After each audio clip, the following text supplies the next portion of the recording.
નમસ્કાર મિત્રો, વાત કરીશું આજના તાજા સમાચારની। સુરતમાં હેઠળ બાળકોના ખોટા પ્રવેશ મેળવનાર વાલીઓ ચેતી જજો। હવે હેઠળ ખોટા દસ્તાવેજ બનાવી બાળકોના પ્રવેશ સામે કડક કાર્યવાહી થશે। મળતી માહિતી અનુસાર ચાલુ વર્ષમાં તપાસ કરતા ખોટા આવકના પુરાવા રજૂ કરી એડમિશન મેળવ્યા હતા।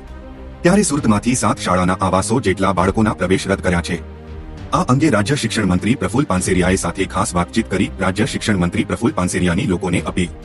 રાજ્ય શિક્ષણ મંત્રી પ્રફુલ પાનસેરિયાએ હેઠળ ખોટા દસ્તાવેજ બનાવી બાળકોના પ્રવેશ અંગે લોકોને અપીલ કરતા જણાવ્યું, હેઠળ પ્રવેશ મેળવવો એટલે ગરીબ અને મધ્યમ વર્ગના બાળકો માટેની આ એક યોજના છે। ઘણીવાર સક્ષમ વાલીઓ હોય, ફી ભરી શકે એમ હોય એવા લોકો ખોટા ડોક્યુમેન્ટ્સ ભરીને જો આવા એડમિશન લેતા હોય તો મારી દ્રષ્ટિએ એ ખોટું છે। રાજ્ય સરકારે આ વર્ષે રાજ્યમાંથી અંદાજે 7,000 બાળકોના પ્રવેશ રદ કર્યા છે। આવકના ખોટા પુરાવા રજૂ કરીને મેળવ્યા હતા એડમિશન। રાજ્ય શિક્ષણ મંત્રી પ્રફુલ પાનસેરિયાએ કહ્યું, મારી વિનંતી છે કે ગરીબ બાળકોનો હક છીનવવાનો પ્રયાસ નહીં કરતા, કારણ કે જે યોજનાઓ છે એ ગરીબ બાળકો માટેની છે।